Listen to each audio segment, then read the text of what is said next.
sa kamatuoran igsoon, dili ang Biblia ang sayop, ang imong tradisyon karon. Mateo 6:6.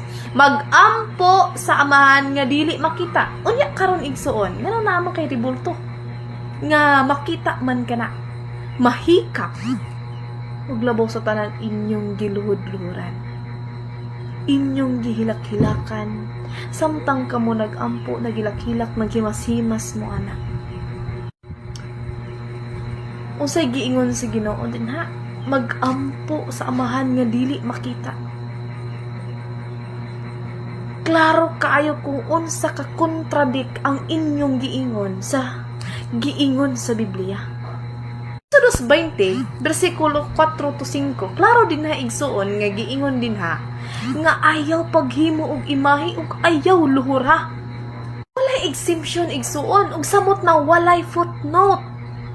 Wala siya gipabutang sa kinalasan nga okay lang kung alang lang sa pagpahinomdom, wala igsuon.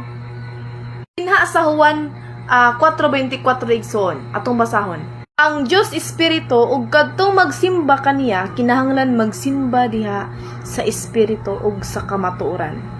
Ang Dios Espiritu, dili bato, dili kahoy, dili ribulto.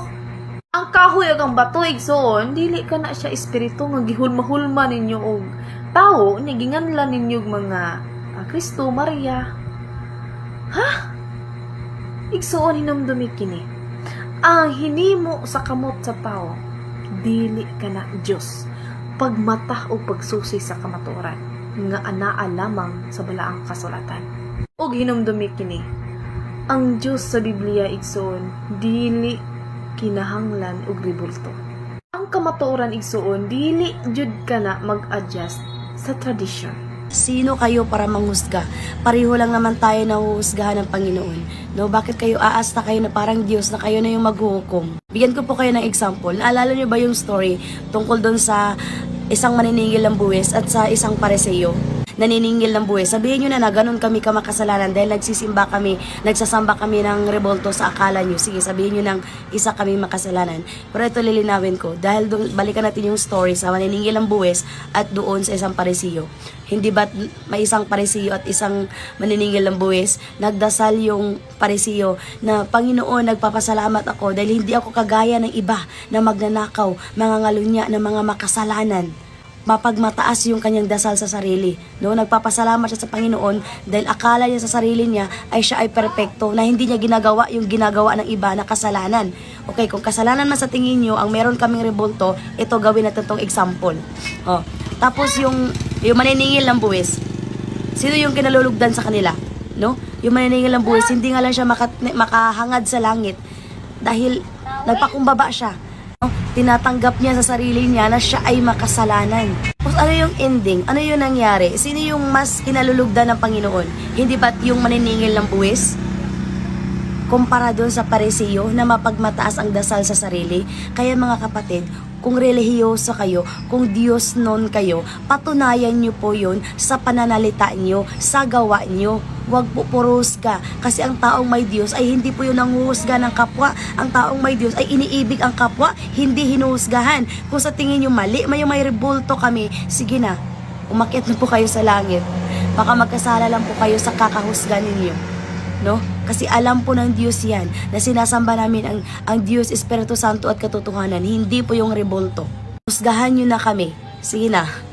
Husgan nyo na lahat sa amin. Sabihin nyo nang ilulunod kami sa impyerno. Baka magugulat na lang kayo na kayo pala yung sasabihan ng Panginoon na who you, di ba? Kayo pala yung masabihan ng Panginoon na sino ka, hindi kita kilala. Kasi ang utos ng ating Panginoong Hesus na mahalin natin ang kapwa gaya ng pagmamahal natin sa ating sarili. Pero yung manghusga kayo sa inyong kapwa, yung husgahan nyo yung kapwa nyo, sa tingin nyo, may pag-ibig ba doon? Walang pag-ibig doon. For example, merong asawa na nandun sa ibang bansa, may picture ka, may larawan ka sa kanya, syempre titignan mo yan. Pero sino ba yung totoong asawa mo? Yung nasa picture or yung nasa malayo, nasa ibang bansa? So, syempre, yung nasa ibang bansa, hindi yung nasa picture. Kasi picture nga lang yan eh. Syempre, may rebulto kayo, may larawan kami. Pero yung pinaniniwalaan namin na Diyos, yung Diyos Ama na nasa langit. No? Ganun lang yun mga kapatid. Hindi nyo talaga maunawaan kasi subukan nyo magsimba sa Katoliko. Kasi sasabihin nyo na tinuturo ng pari na sambahin naman ang rebulto. Hindi po ganun ang turo ng pari mga kapatid. Subukan nyo pumasok sa Katoliko, makinig kayo, mag-observe kayo. Kung sinasabi ba dun sa pari na, o sige, lumuhod kayo dyan, yukbuan nyo, halikan nyo yung mga rebulto. Walang ganun ginagawa ang pari sa tuwing nagsisimba kami. No? Ang sinasabi ng pari, yung ebanghelyo galing sa Biblia. Hindi pa kami inutusan na isa-isa kaming nasa member ng church ay halikan namin yung rebulto. Walang ganun. Wala pong ganung kaganapan sa loob ng simbahan namin. Hindi po kami tinuturuan every Sunday na maghalik-halik dun sa mga rebulto or kung ano pa dyan. Ang dami-dami yung panghuhusga laban sa amin. Sige na, kami na yung masama, kayo na yung tama. Nauna na po kayo sa langit. Baka magkasala pa kayo dito sa lupa. Rebulto na nasa amin ay hindi po yun ang Diyos na sinasamba namin. Hindi po yun ang buhay na Diyos na sinasamba namin. Kaming mga Katoliko, may mga larawan lang po dyan, pero sumasamba po kami sa Diyos, Espiritu Santo at katotohanan. Yun lang po ang alam ko. Sumasamba kami sa Diyos, Espiritu Santo at katotohanan. Hindi po yung mga rebulto dyan sa harapan.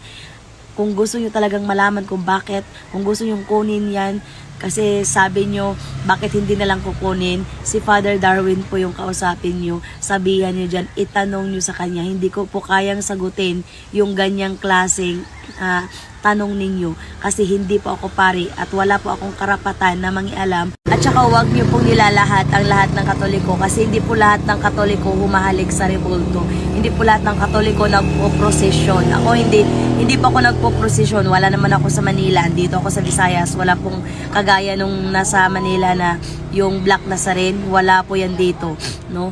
Kaya hindi ko alam kasi hindi po talaga ako active sa mga ganyan. Nagsisimba lang ako sa Katoliko linggo-linggo kasi ang mahalaga lang naman sa akin makinig ng ebanghelyo. Makinig ng ebanghelyo galing sa Bible. Kasi yung mga ebanghelyo na sinisiwalat ng mga pari ay galing din po sa Biblia, no? Galing sa Biblia yun. Hindi po yun gawa-gawa nila. No? Kasi may Biblia ako at nababasa ko, tinitignan ko sa Bible, galing talaga sa Bible yung mga sinisiwalat na ebanghelyo ng mga pari.